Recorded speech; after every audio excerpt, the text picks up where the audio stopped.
When you read the title of the Wild West, what was the first image or picture that came to your mind? Cowboys and Indians? You ever pretend you were a cowboy? Most boys at least have a cowboy hat growing up. Some have the whole get-up, boots, holster, everything, bolo tie. Does this fit your idea of a cowboy? He looks really young, doesn't he? But tough. Let's take a look at what he wears. His pullover shirt doesn't look like a cowboy shirt that you might have. It is has just a few buttons. It's made of cotton, flannel, or wool. This is a slicker.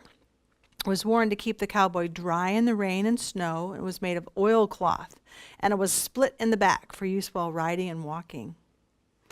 And then we have the bandana that was sometimes used as a mask to keep out the dust. Sometimes the cowboy would stuff it into his hat to insulate his head from the sun. It could also be used as a tourniquet in case of snake bites. So wore it like that sometimes. The vest had to have deep pockets for storage. And then the pants, the suspenders there, the pants were made of wool. And the pants had to be tight-fitting. In later years, Levi jeans became available. So take a look.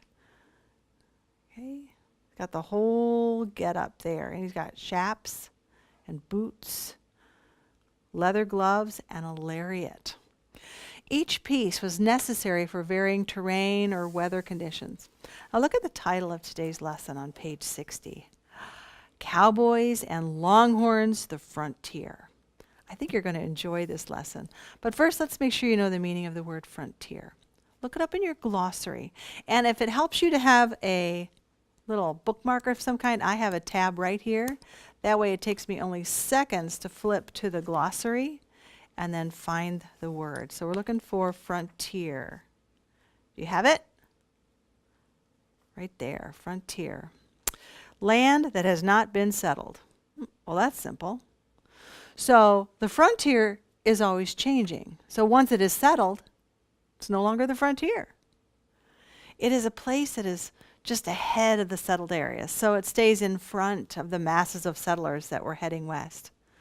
So will the frontier last forever? No, it's actually quickly disappearing. Read pages 60 to 61 to find out what life as a cowboy was like.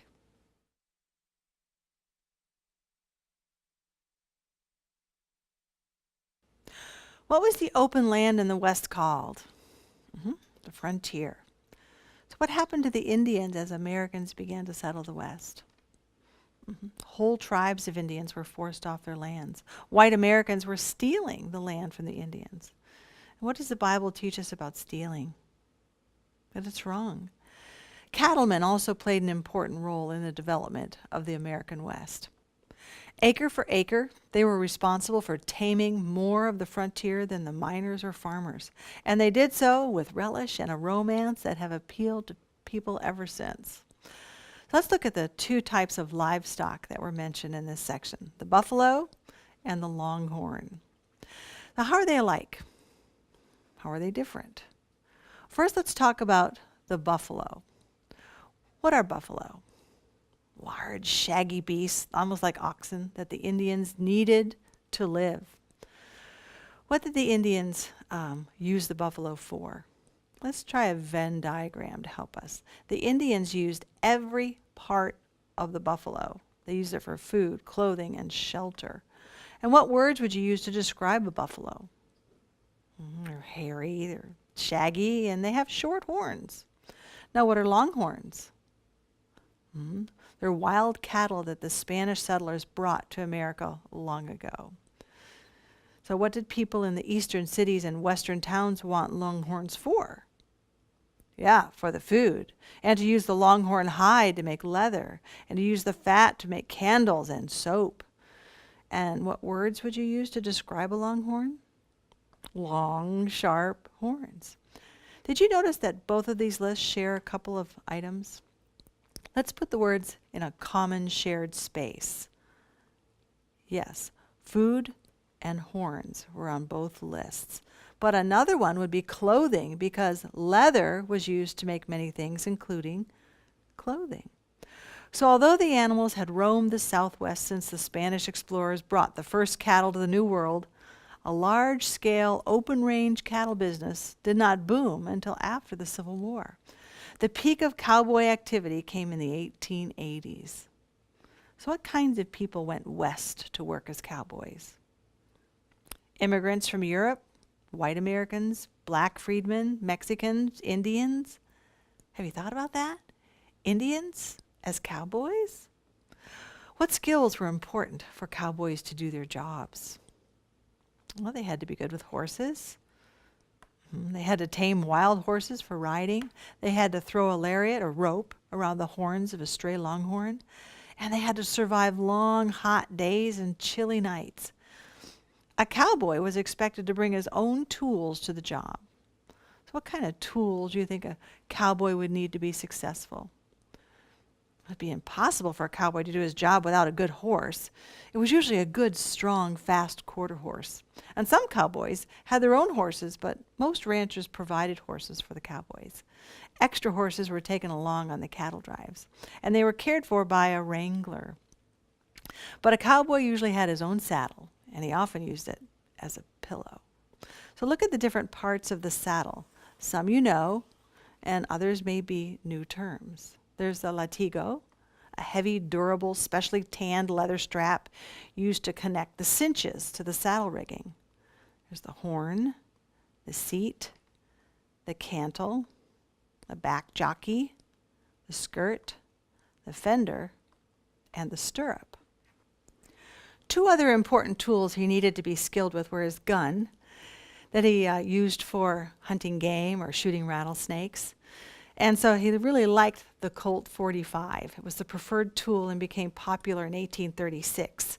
Some of them carried a rifle, but this was the preferred tool. And then a lariat was used for roping a steer. A lariat could be stretched around trees to make a corral. It could drag firewood or pull a steer out of the mud with it. And since cowboys had to be able to throw a lariat around the horns of a longhorn, he also had to know how to tie a lariat. So if you have some rope, I'm going to show you how to make a lasso knot, okay? I have the examples here, okay? And first thing you know how to do is to tie an overhand knot, okay? Just like this. Put it through. It looks like that. See, look at the picture, just like that, okay? That's going to become the stopper knot. And then you do it again, another overhand knot. Put it right through. Going to be a little looser, okay? Looks just like that. Now here's the tricky part. Make it look like a pretzel, okay? And pull this end of the rope through the right side of the pretzel, okay? Hold on to the knot, and you have a little loop here, okay? Hang on to that and tighten up your knot, okay? And this is called a Honda knot. Okay, this is the kind that they used on the lariat. And then you take the end of your thing, pull it all the way through, and that's how you make your lasso. Okay? So, is this how you rope a cow? It's a little too wimpy, and that's why a cowboy used a stiffer rope, a lasso like this. And look at the Honda knot right here on the end of it. So you can see why a lariat and the stiff rope is necessary to make a lasso. Now, if you looked at the picture on page 61, you could see that the cowboy is riding and trying to lasso a longhorn while he's riding the horse, and that takes a lot of skill. And all of these skills were honed so that they could successfully help with the cattle drive to get the longhorns to market. Early cattle drives headed west to the California gold fields in 1850, where cattle were worth $5 to $10 a head in Texas. But they could get $25 to $100 per head all the way in San Francisco. So at a pace of 10 to 15 miles a day, most drives to California took 5 or 6 months. But once railroads became more reliable, cattle drives headed to the towns where train stations were and loaded the cattle on the trains. And depending on whether they'd encountered any delays or not, the drive to Kansas would take between 25 and 100 days, really cutting down the travel time. And that way the cattle didn't lose weight in that extra travel. I want you to read pages 62 and 63 to find out what it was like to drive cattle to market.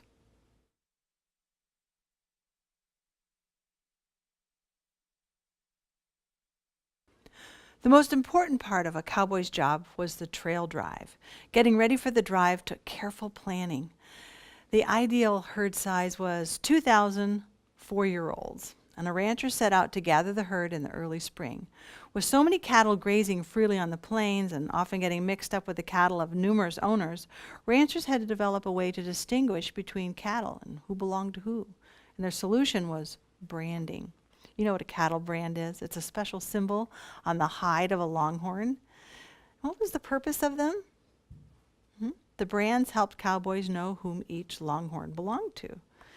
And they heated a specially designed iron rod until it was red hot, and then they applied it to the cow's side. And the branding iron made a permanent mark on the cow's hide. Wow, that's a big brand.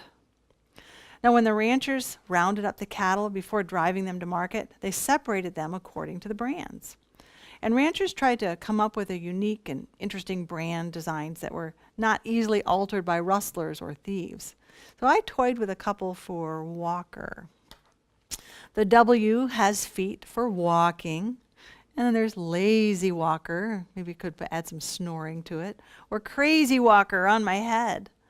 But you don't want to get too complicated because the bigger the brand, the more surface area has to be burned. So, ouch. So you might want to try to come up with a brand for your family. Brands were designed to be simple and small. And cattle brands helped the owners identify the steer that were roaming the western plains, that they belonged to them, and foil the would-be cattle rustlers. Now, cowboys actually carried a brand notebook that had all the local brands so that they could keep track of how many cattle belonged to each rancher. And there were many members of the cattle drive team. So what did the trail boss do?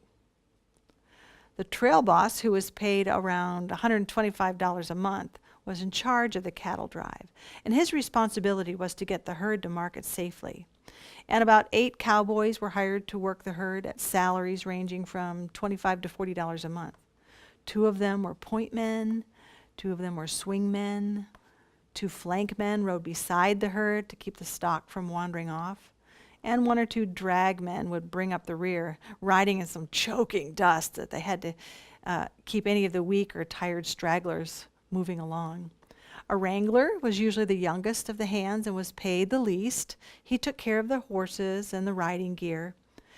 And the outfit was accompanied by a cook who hauled the chuck wagon ahead of the herd. He got food ready for the tired crew at the end of the day. And the cook's day could start as early as 3 a.m. and sometimes lasted until midnight.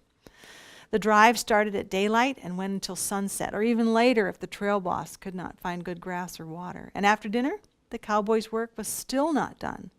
They had 4 2-hour watches at night. So pairs of riders would circle the herd, riding in opposite directions on guard for any signs of trouble. Because cowboys hated night riding, not only for its loneliness, but also because of the dangers. Almost every stampede, the most frightening and dreaded experience cowboys faced, started at night.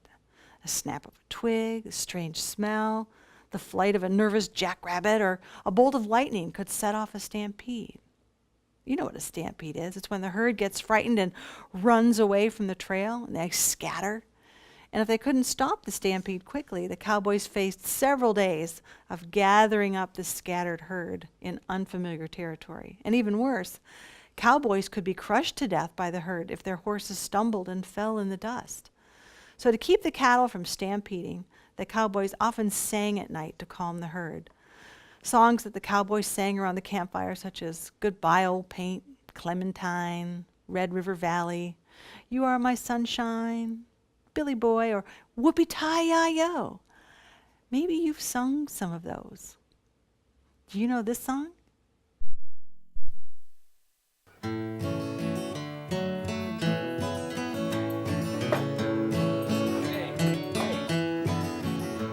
As I was a-walking one morning for pleasure, I spied a cowpuncher a-strolling along. His hat was thrown back and his spurs was a-jingling, and as he approached he was singing this song.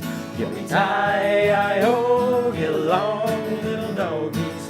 It's your misfortune and none of my own. Yippee-ki-yi-o, get along, little doggies. You know that Wyoming will be your new home.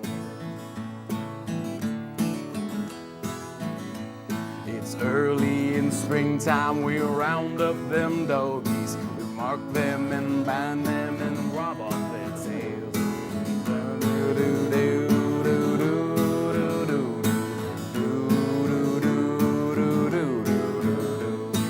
Yippee-ki-yi-o, get along, little doggies. It's your misfortune and none of my own. Yippee-ki-yi-o, get along, little doggies. Know that Wyoming will be your new home. Oh, you will be beef for uncles and soldiers. It's beef, more beef. I hear them cry. Get along, little doggies. You'll be beef steers by and by. Yippee-ki-yi-o, get along, little doggies. It's your misfortune and none of my own. Yippee-ki-yi-o, get along, little doggies.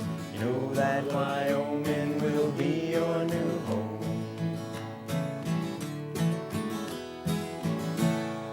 Yippee-ki-yi-o, get along, little doggies. You know that Wyoming will be your new home.